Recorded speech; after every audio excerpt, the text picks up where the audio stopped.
Direito na Prática, com Patrícia Botti. Oferecimento FDV, a Faculdade de Direito de Vitória. Taliev Gastronomia, a sua refeição saudável.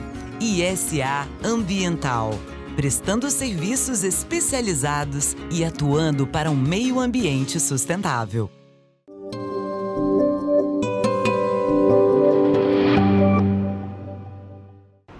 Seja bem-vindo ao Direito na Prática. E no encontro de hoje vamos falar sobre a Lei 10.741 de 2003, também conhecida como Estatuto do Idoso, que tem o objetivo de garantir os direitos e deveres à pessoa com idade igual ou superior a 60 anos.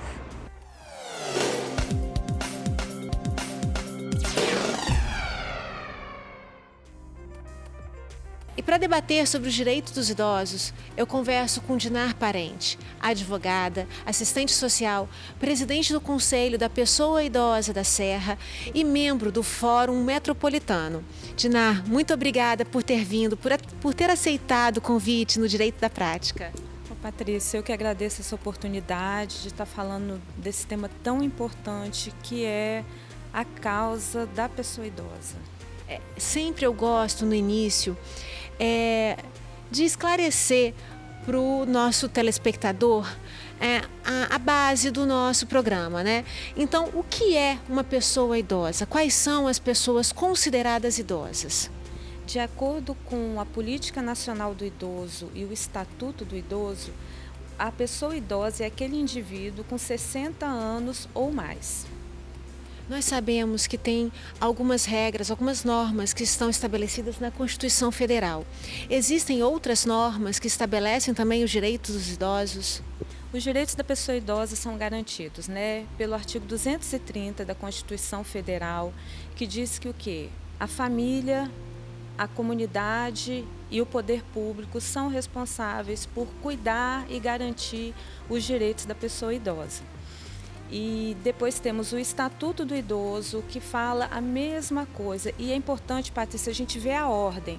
Então, a ordem é qual? Tanto na Constituição como no Estatuto do Idoso. Em primeiro lugar é a família. Então, a responsabilidade é da família.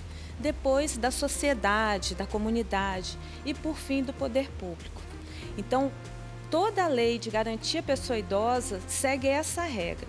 Só que, infelizmente, a gente está vendo as coisas serem invertidas. As famílias não querem ficar com seus idosos, começam a querer passar essa responsabilidade para o poder público. E isso é uma questão de ordem pública. Nós temos que pensar de que forma nós vamos mudar essa cultura, onde o idoso é como um copo descartável.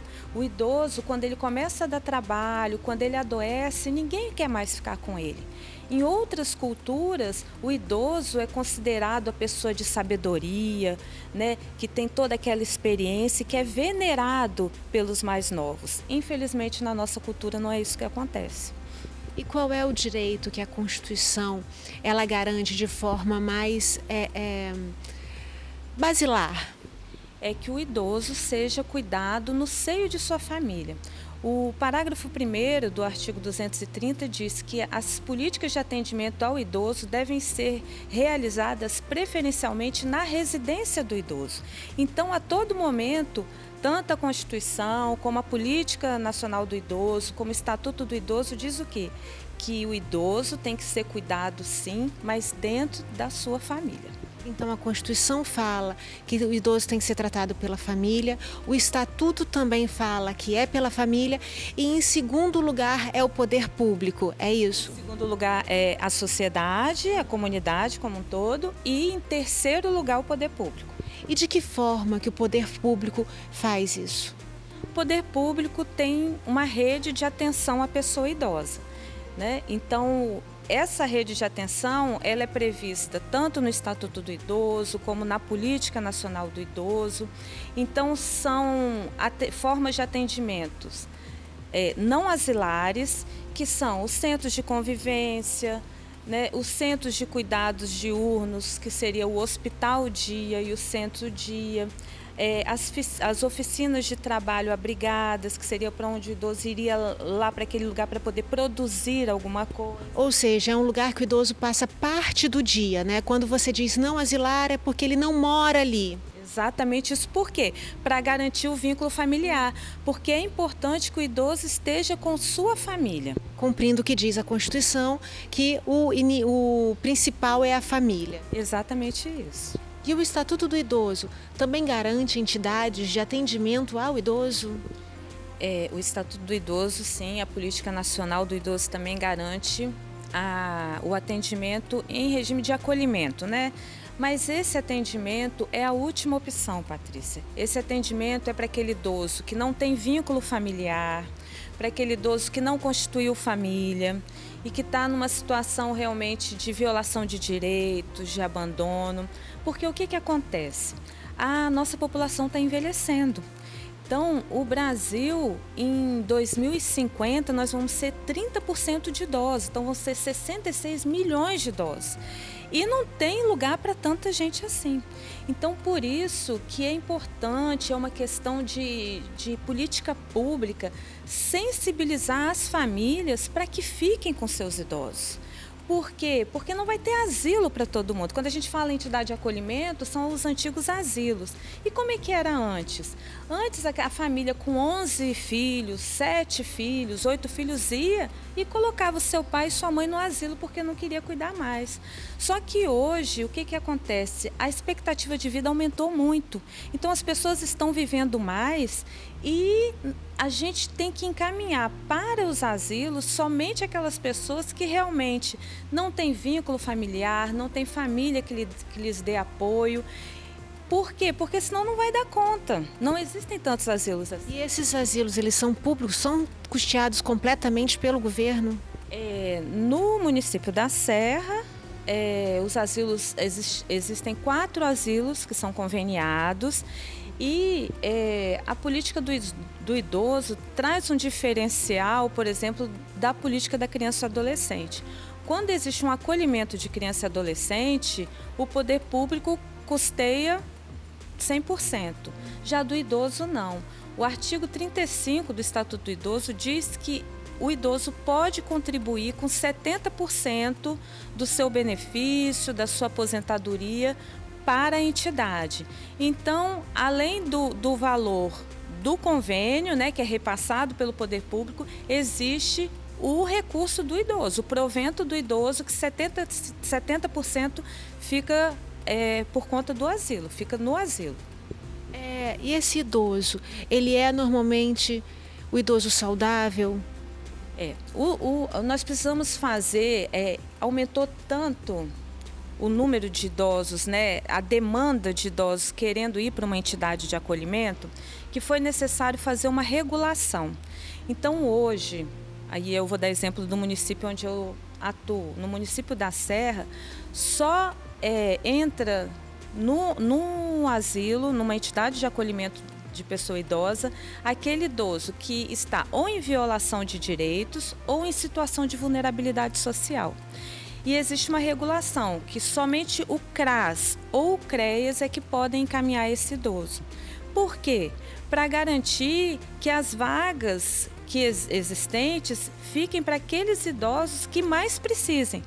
A gente entende que as famílias precisam trabalhar, que quando o idoso começa com uma demência, com Alzheimer, com uma dependência, fica difícil para a família se organizar com relação a essa pessoa idosa. Mas a gente tem que dar prioridade no acolhimento para aqueles idosos que não têm ninguém, ou que não constituíram família, ou que de alguma forma perderam os vínculos familiares. Então, hoje, nas entidades de acolhimento do município da Serra, só se encontra pessoas que realmente não têm vínculo familiar ou não têm família. Agora nós vamos dar uma paradinha para os comerciais e voltamos já já.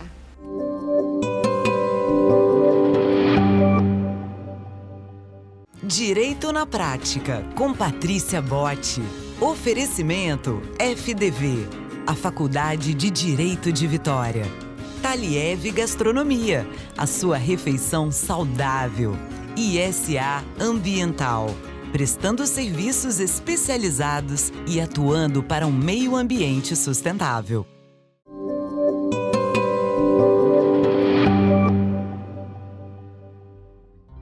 Estamos de volta conversando sobre os direitos dos idosos com Dinar Parente. Dinar, sabemos que a obrigação da família, o cuidado, como a gente já conversou, está na Constituição Federal. E aquele idoso que não tem família, aquele idoso que não se tem notícias de parentes próximos e, além de tudo, ele ainda está doente. Ele não tem condições de, mesmo tendo uma aposentadoria, ele não tem condições de se cuidar, né? Ou de contratar alguém para cuidar dele mesmo. O poder público, ele tem políticas públicas para assistir este idoso? Ai, Patrícia, é uma pergunta bem difícil, porque hoje em dia, né, no município da Serra, com a regulação que foi realizada pelo Conselho da Pessoa Idosa, só podem entrar nas entidades de acolhimento da pessoa idosa aquele idoso com grau de dependência 1 e 2. Então, aquele idoso com grau de dependência 3, que eu imagino que é desse que você deve estar falando, que é o idoso que está acamado, que não consegue comer sozinho, que não consegue se trocar sozinho, né? Então, esse idoso realmente é uma situação muito delicada, porque a gente não tem dentro do município, e desconheço, né, a nível de Grande Vitória, que exista um lugar para esse idoso. O que acontece muitas vezes as pessoas, vários grupos, né, fazem as visitas nas entidades de acolhimento de idosos e falam: mas eu cheguei lá e eu vi um idoso acamado. Sim, as entidades têm idoso acamado. Por quê? Porque aqueles idosos entraram bem, entraram ainda com uma certa autonomia e, com o decorrer do tempo, foram entrando num estado de adoecimento e aí chegaram a ficar acamados. Mas o idoso ir acamado para uma entidade de acolhimento, infelizmente não tem como. Por quê? Porque as entidades de acolhimento são serviços da assistência e muitos idosos vêm com demandas de saúde. E aí precisaria uma parceria entre a saúde e a assistência para fazer um espaço onde pudesse acolher esses idosos. E acontece de algum idoso que precisa de assistência hospitalar, ele acabar ficando no hospital? Infelizmente, Patrícia, hoje é isso que acontece. Aquele idoso que não tem família, que perdeu totalmente seus vínculos familiares, que de alguma forma, por um motivo ou outro, né, está numa condição de acamado, muitas vezes teve um AVC, né, ou alguma outra doença que gerou comorbidade, esse idoso hoje fica no hospital. Quando não tem ninguém que vá pegá-lo, muitas vezes ele está de alta hospitalar, e nós já manejamos alguns casos assim, de idosos que estavam de alta hospitalar, mas não tinha ninguém que pudesse pegá-lo. E aí esse idoso, infelizmente, foi ficando no hospital. Vamos falar agora sobre os grupos de convivência. Eu sei que existem alguns grupos em que as pessoas idosas se reúnem, e esses grupos são eficientes? Com certeza, né? Nos grupos e centros de convivência, os idosos vão, conversam uns com os outros, então lá se pratica a sociabilidade, porque o idoso não pode se isolar. Porque é importante falar, Patrícia, que a violência contra o idoso acontece nesse hiato entre o idoso estar isolado e ele poder estar se socializando com outros. Então, quando o idoso deixa de sair de casa, por um motivo ou por outro, às vezes começa a ficar doente, tem dificuldade de andar, então ele começa a se isolar. E esse isolamento é que gera, muitas vezes, a violação, o abandono, a negligência.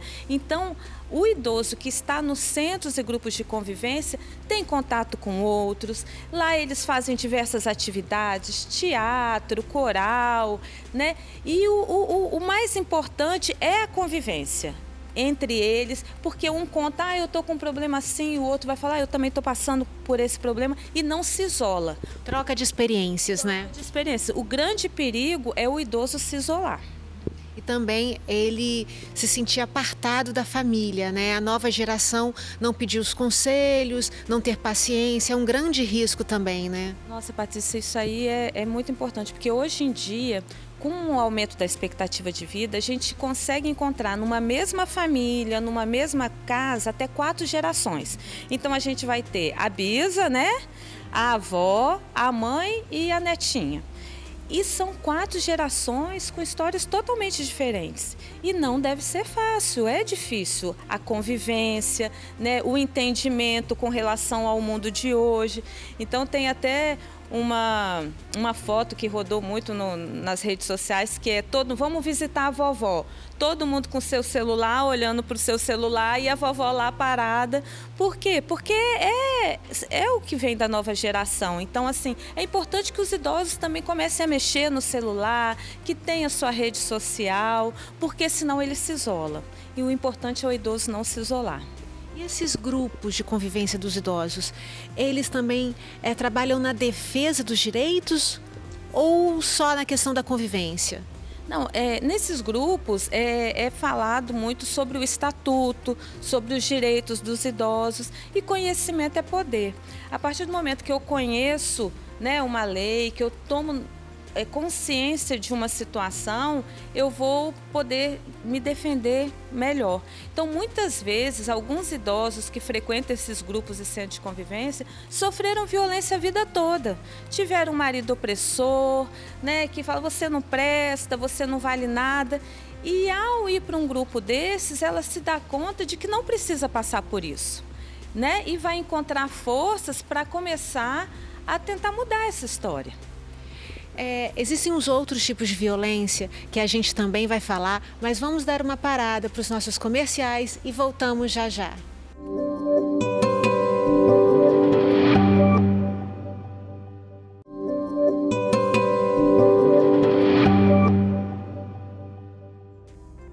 Estamos de volta e agora vamos falar sobre os crimes contra as pessoas idosas. Dinar, o Estatuto também fala que nenhum idoso será objeto de negligência, discriminação, violência, crueldade ou opressão. Você pode dar um exemplo de negligência?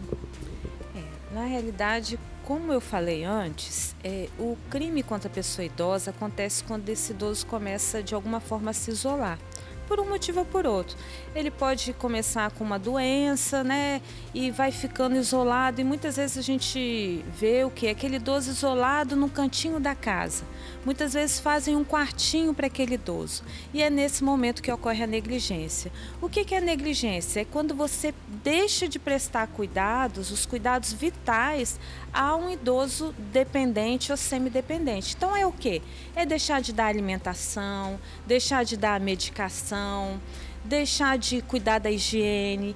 Então a negligência acontece nisso.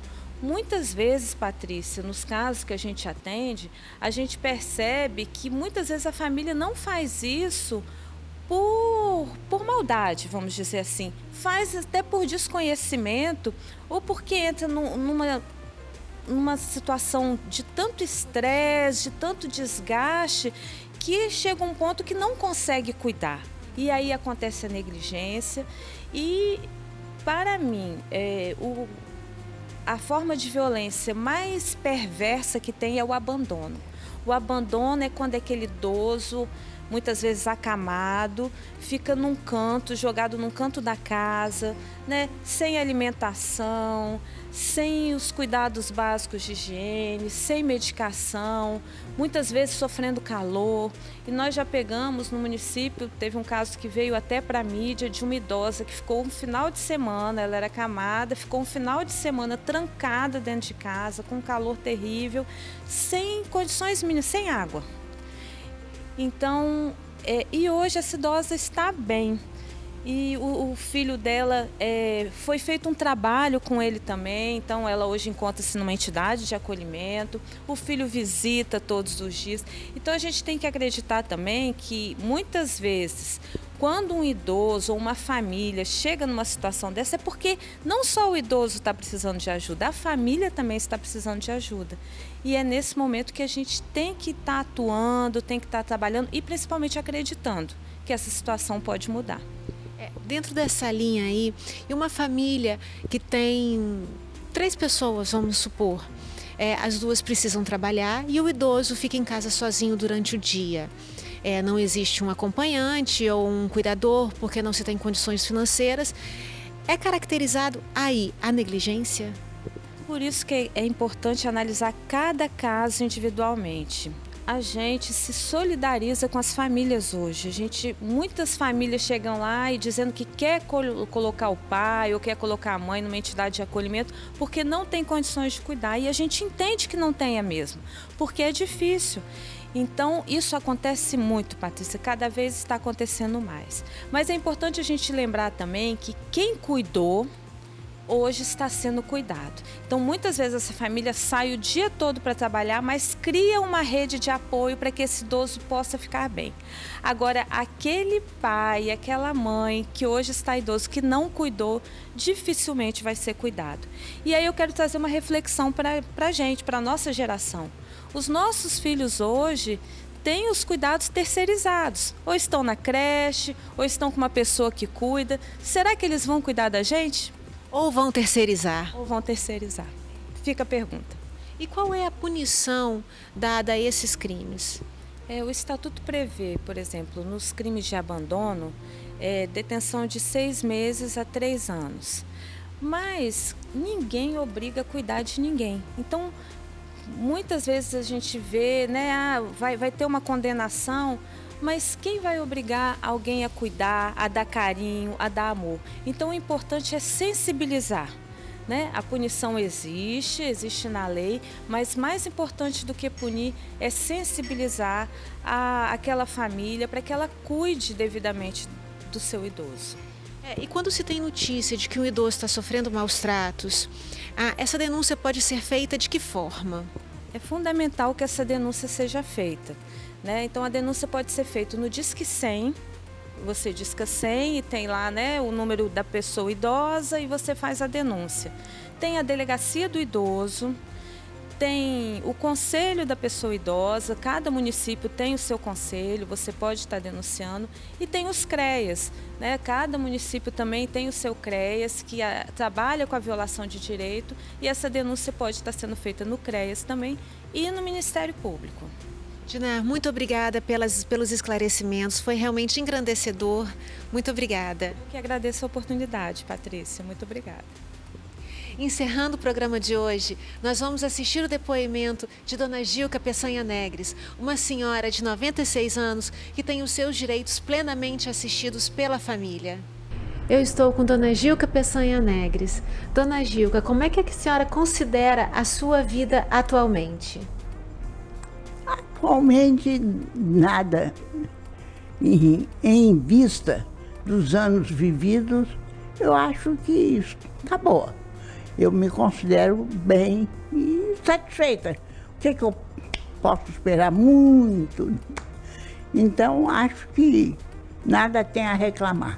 A senhora se sente acolhida pela sua família? Com certeza. Todos, sem distinção. Todos os filhos, são 8, 9, e eles me tratam da melhor maneira possível. Dona Gilca, eles são presentes na vida da senhora? Sempre. Quando um deixa de vir aqui, passa 2, 3 dias, eu pergunto o porquê disso. Reclamam, a não ser que sejam viajando, né? Fora disso, eu exijo a presença deles aqui, habitual. Mas todo dia tem um filho? Sempre tem um. Neto também? Os netos também. Os netos estão num caminho dos filhos, né? Foram no mesmo caminho, muito atenciosos. E quantos netos a senhora tem? Olha, você me pegou de surpresa, porque neto é muito, né?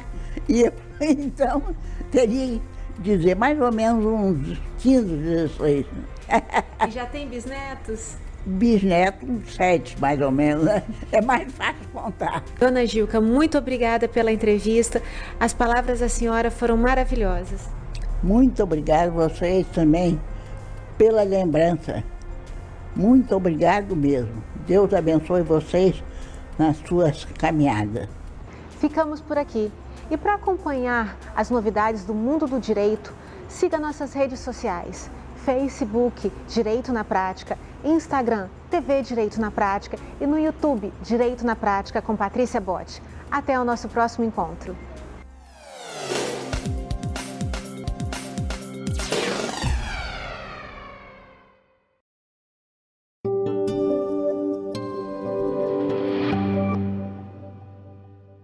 Direito na Prática, com Patrícia Botti. Oferecimento FDV, a Faculdade de Direito de Vitória. Taliev Gastronomia, a sua refeição saudável.